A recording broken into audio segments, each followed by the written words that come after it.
What's up, guys? Satan Senpai here. So let's talk about how AI kind of actually influences my work on a day-to-day basis and how a lot of people kind of think of it versus what it really is for a software engineer. Rather you be a junior, senior. I think it changed everybody's workflow just a little bit different. So I think for juniors, a lot of junior developers, they kind of do a lot of the writing of the code. Senior engineers, they focus on a lot on other things. And as I've been working through AI the past couple of years, right, the more senior I became, the less my job was actually about kind of like writing code. And that's where I noticed started becoming more useful. Um, I think like the biggest gains on a day to day basis for any artificial intelligence, rather it be, ChatGPT, Copilot, Cursor, those type of things, is like understanding the system, how communication kind of works, and learning. Obviously, we still learn on the job. That's like a giant thing. You have to be kind of programmer agnostic now with like systems. I think the biggest thing for future is learning systems and all that kind of stuff with software engineering. I think it's been that way for a while, but um, I kind of thought I'd be using like ChatGPT or whatever to write a ton of code, and you do, but um, it's more so learning systems faster, right? So like that's like my big takeaway. I think the biggest kind of misconception is with software engineering is like people think you're coding all day, right? And like I said, the earlier in your career, that's kind of true.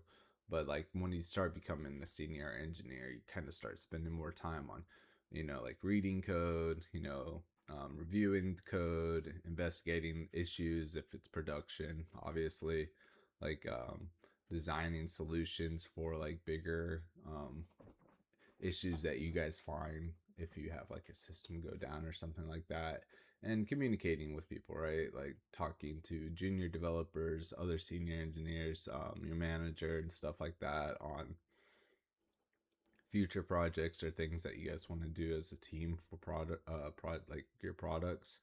um so like actually typing is kind of a surprisingly small part of the job, right?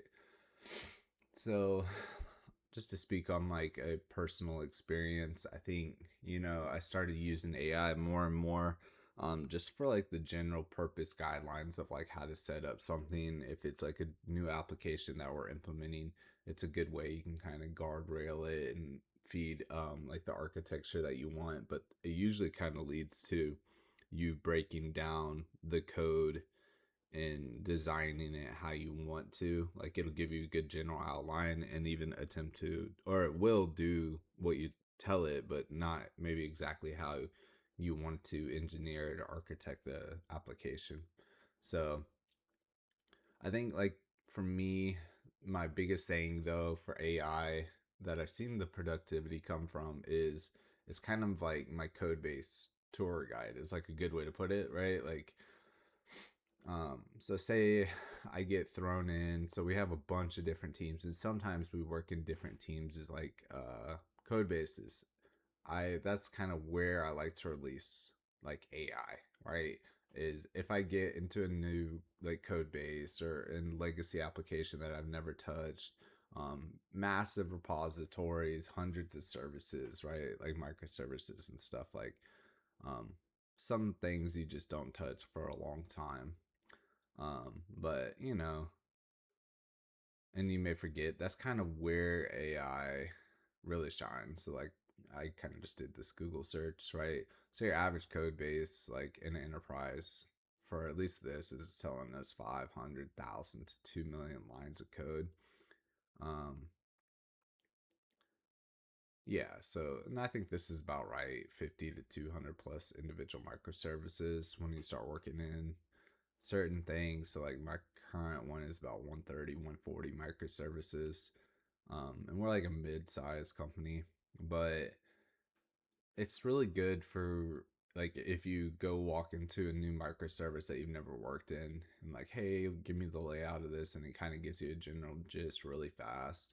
um Asking AI like to explain the relationships, summarizing the responsibilities of some certain things, identify dependencies. What else did I kind of write down here? Trace request flows. So like how something comes in and out of this application. It's really good like doing that, so you don't have to kind of go in and poke around, because it used to take hours sometimes, kind of just giving you that familiarization. And whatever you want to know is that AI is going to be able to do within a couple minutes. Or if there's certain things that you're wondering, it's going to be able to tell you and kind of explain it in a couple of minutes. I think that's super important as far as what it does, right? It helps you debug, like if your code goes in from like a certain application, so like debugging multiple applications at once. Try to find a good image of this. You know, uh, but basically we'll use this, right? So like you're going through like all these systems or whatever, right? And this would be like 1 microservice, 2 microservice, 3 microservice, 4 microservice, and you think the bug is in here some way. And you can kind of plug in these repositories in the cursor, like in the folders, and it'll trace that line. And you can kind of go in here, and even it'll help you like find that bug. Um, so you can actually go through and figure it out or something like that. I think that is like a huge portion of how coding works, is like it's really good at debugging these things for you as a senior. Um and the big one is documentation pretty much doesn't suck as much anymore. So like 5-6 years ago, maybe even longer, reading documentation just kind of sucks, man. Like you had to go through, find exactly what you wanted, and working as a developer, documentation like is never there. What you want is never there. You would never find exactly what you want. You'd have to reach out to these third party individuals like that you're working with or whatever to kind of give you like a general gist. But sometimes there would be companies that have good documentation like on their APIs, or how to debug, or how to write certain things with components, for your front end type of thing. But man, documentation was never that great. Also, on the vice versa, is like if you had to write technical documentation, um, it does a really good job in handling like the mass bulk of it. And you might just have to go through and do like a deep analysis of what it wrote, what AI wrote for you, and kind of give you like a good starting point to start editing what you're trying to say, or say it better, or make it sound more human or whatever. So it's not so machine written, and you can kind of say certain things in your technical documentation that you may want to put out for like your public APIs, or private APIs for clients, that you're going to hand them like a technical documentation on how to use your things. So I think that's another really good point of where AI is really good.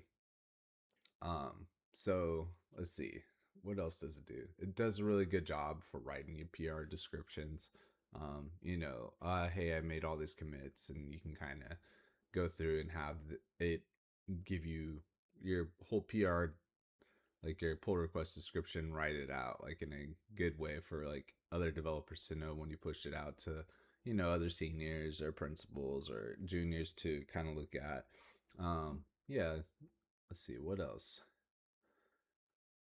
Learning new technologies faster. I think I kind of said this earlier. So yeah, I think it's really good at being a learning assistant. Um, and I think that it just, before like the old way, you go to Google, right? www.google.com, and you would go and search what you need, right? And we had Stack Overflow, and we still kind of use Stack Overflow, but most people don't. But you had these questions that you would always ask, and people still do. Um, you know, got how do I fix this Twitch chatbot or whatever. Asked 1 hour ago. Oh, it's very active still. But you would kind of go to these things, or you go find these like Google related questions, or you find random chat boards or whatever from 6 7 years ago, some guy asking the same question, and you would take his portion of code if it's something that you couldn't figure out, copy and paste it in and try to figure out and push around and engineer that little portion of code that you're having issues with. um and that was like a lot of like your more day-to-day type coding. um and you have would like you would have to learn a lot of certain things, if they're using like a certain pattern or dependencies and those type of things.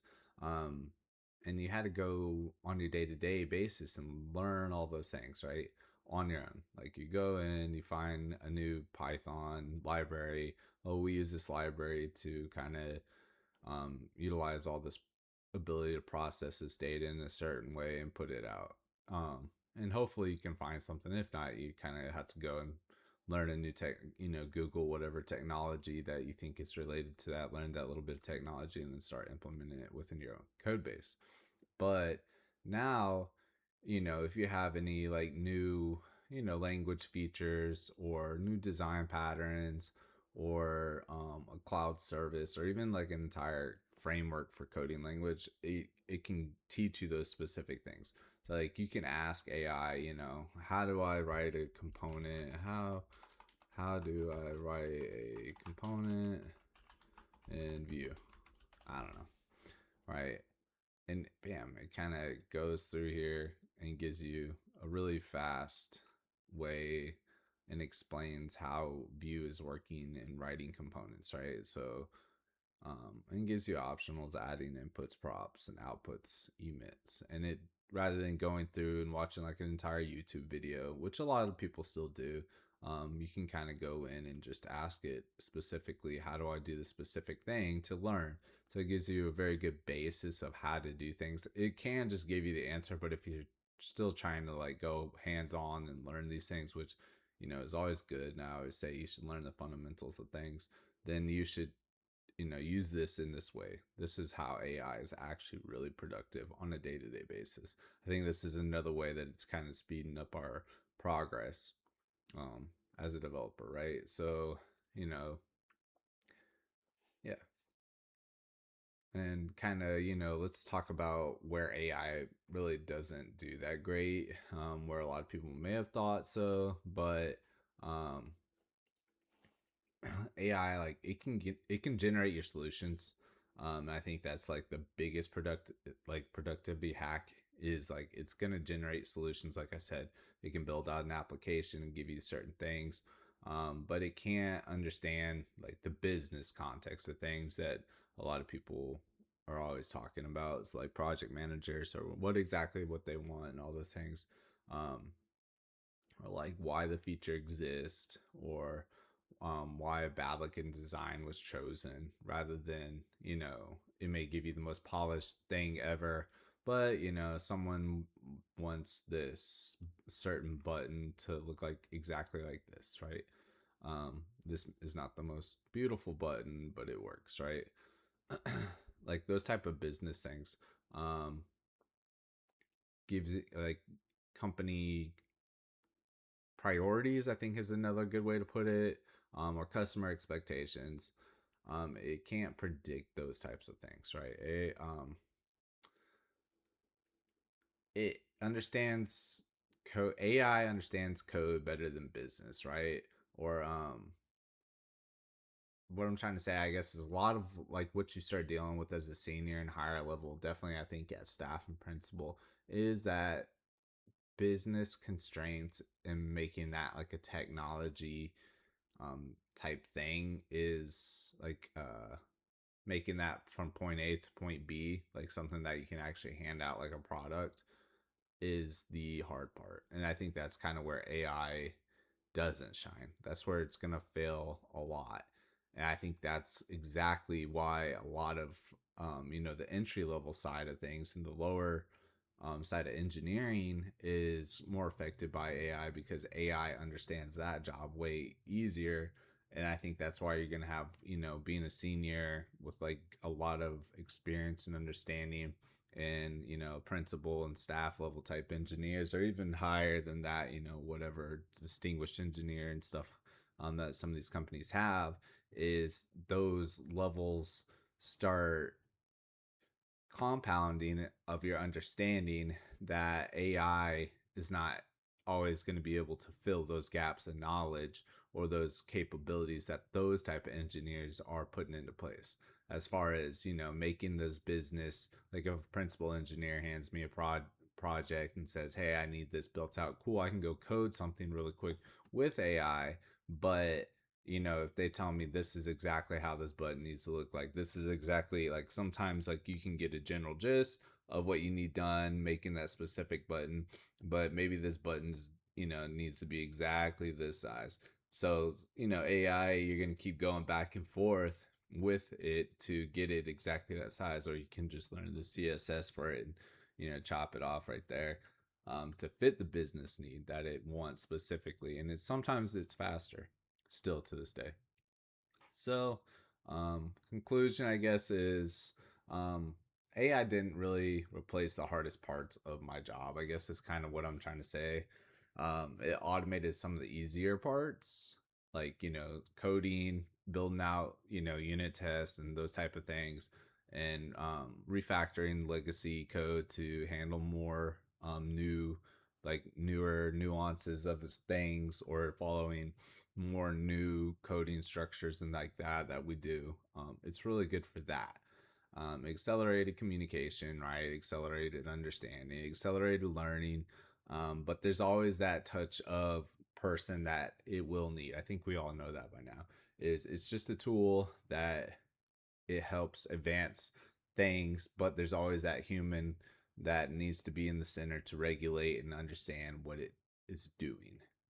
So it's not messing everything up. So it's not giving you bad code base that's going to have extremely hard maintainability in the future. It's following exactly what your business leaders want, what your technical managers want. They don't want, they want it quickly, but they don't want all this bloat everywhere, making it, production nightmare to decode, like, to debug, I guess is what I'm trying to say. So yeah, that's kind of where AI has actually affected my day to day as a senior staff level engineer. um yeah,